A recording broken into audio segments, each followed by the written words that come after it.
Hello बच्चों, let's see this question. The question says a vertical lamppost 6 meter high stand at a distance of 2 meter from a wall 4 meter high. A 1.5 meter tall man start to walk away from the wall on the other side of the wall.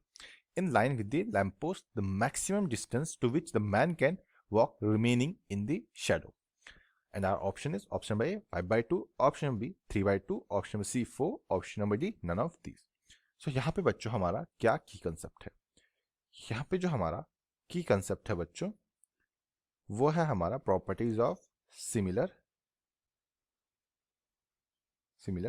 Triangles. यानी कि similar triangles की property क्या क्या होती है? पहली जो इसकी प्रॉपर्टी होती है बच्चों वो होती है कि जो इनके कोरस्पॉन्डिंग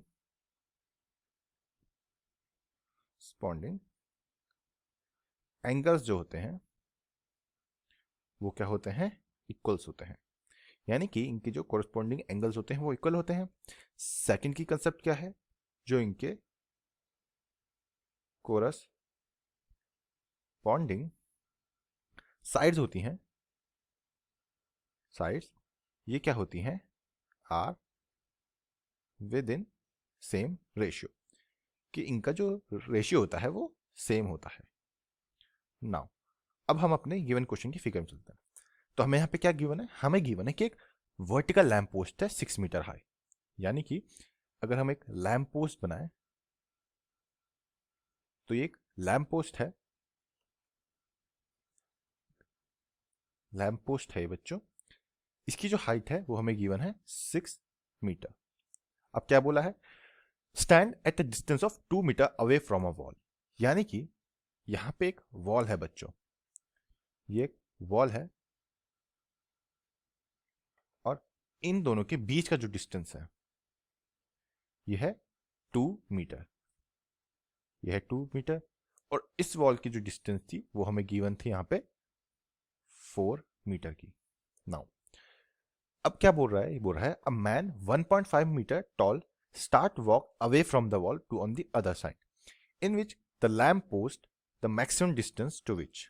यानी कि यहां पे एक बंदा है, सपोज ये वो मैन है यहां पे 1.5 मीटर टॉल। 1.5 को मैं लिख सकता हूं 3/2। अब ये क्या कर रहा है?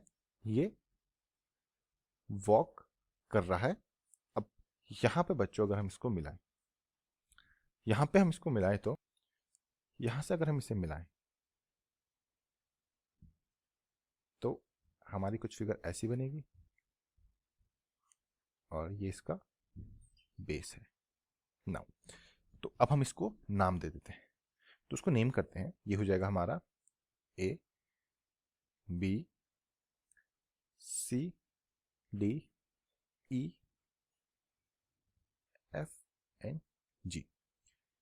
यहां पे बच्चों ये हो जाएगा यहाँ पे 90 डिग्री, ये 90 डिग्री और ये भी 90 डिग्री। नाउ अब हमें क्या पूछ रहा है? हमें फाइंड करना है बच्चों कि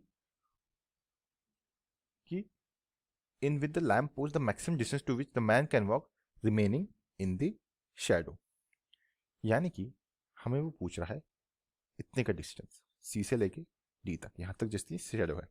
तो इसके लिए क्या करेंगे? अब हम यहां पे क्या लेते हैं? हम लेते हैं अपना triangle. In triangle GCE G C and E and triangle FDE। ये बच्चों अब क्या है? ये सिमिलर ट्राइंगल है। GCE अगर हम यहां पे देखें तो 90 डिग्री 90 डिग्री ये कॉमन एंगल हो गया और हमारा एंगल G है ये F के इक्वल होगा। तो यहाँ पे क्या है? सिमिलर ट्राइंगल है। तो अब इनका क्या आता है? सिमिलर ट्राइंगल सेकंड की कंसेप्ट कि इनकी जो साइड्स होती हैं वो सेम रेशियो में होती हैं। यानी कि जो हमारा यहाँ पे GC है CG डिवाइड बाय DF जो है वो इक्वल्स टू होंगी हमारी CE डिवाइड बाय DE के। तो नाउ यहाँ पे हम GC की वैल्यू पुट करते हैं और DF की वैल्यू पुट करते हैं। तो यहाँ पे क्या होगा? ये होगा 4/2 3/2 equals to C E upon D T. तो यहाँ से क्या आएगा, ये आएगा बच्चों यहाँ पे हमारा 8/3, 8/3 इक्वल्स टू सी ई और डी ई। तो इसको हम यहाँ पे बॉक्स में पुट कर देते हैं ना। अब हम लेते हैं बच्चों अपने दूसरा ट्राइंगल, हमारा triangle A B F, triangle A B F and triangle हमारा जी सी ई, ट्राइंगल जी सी ई। तो ये भी क्या है, सिमिलर ट्राइंगल है। तो ये हो जाएगा हमारा A B divide by G C equals to हो जाएगा हमारा B E divide by C E. अब यहाँ पे इनकी हम वैल्यूज पुट करेंगे। तो हमें गिवन है यहाँ पे जो हमारा बच्चों ए बी है वो 6 मीटर था और वॉल की 4 मीटर हाइट थी। अब यहाँ पे बच्चों हमें बी ही है, तो हम यहाँ से लिख सकते हैं बी ई को क्या लिख सकते हैं हम, B C plus C D C E लिख सकते हैं। तो हम इसको लिखेंगे B C plus C E divide by C E. तो यहाँ से हम सी अलग करेंगे इनके लिए, तो ये जाएगा 6/4 equals to B C by C E plus C E by C E. इससे ये कैंसिल आउट, तो ये हो जाएगा 6/4 minus 1 equals to B C by C E. तो यहाँ पे बी सी की वैल्यू पुट करेंगे, तो ये तो हो जाएगा हमारा यहाँ पे बच्चों 2/4 इक्वल्स टू 2/CE, क्योंकि डिस्टेंस वॉल और हमारे पोल के बीच में 2 मीटर का था, तो 2 से 2 कैंसिल आउट। तो यहाँ से हमारी बच्चों CE की वैल्यू क्या आई, जो हमारा C है उसकी वैल्यू आई 4 मीटर। नाउ अब CE की वैल्यू हम क्या करेंगे, हम इसमें पुट करेंगे और इसको हम इक्वेशन नंबर 1 लेट कर लेते हैं। तो CE के यहाँ पे पुट करेंगे, तो ये क्या बनेगा हमारा, ये बनेगा बच्चों यहाँ पे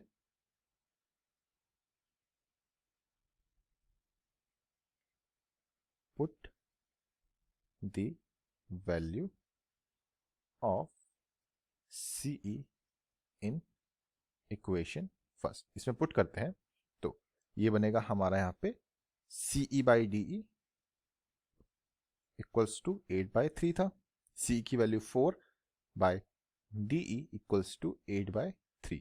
तो ये कटेगा 2, ये 1 जा, तो DE की वैल्यू क्या है यहाँ से, DE क्या है बच्चों यहाँ पे 3/2। अब यहाँ पे बच्चों हमारी जो DE की वैल्यू है वो आ गई यहाँ पे 3/2, इसकी जो वैल्यू है वो है 3/2 और CE की जो वैल्यू है वो है 4। तो CD की निकालेंगे हम, तो CD के लिए निकालने के लिए हम क्या करते हैं, यहाँ पे माइनस कर देते हैं। CD के लिए हम माइनस करेंगे यहाँ पे बच्चों अपना CE माइनस DE। तो CE कितना था, CE था 4 माइनस 3/2, एलसीएम लेंगे तो 8 माइनस 3/2, और यहाँ से बच्चों जो हमारा CD आएगा फाइनल आंसर वो आएगा यहाँ से बच्चों 5/2 मीटर। और यही बच्चों हमारे यहाँ पे फाइनल आंसर होगा।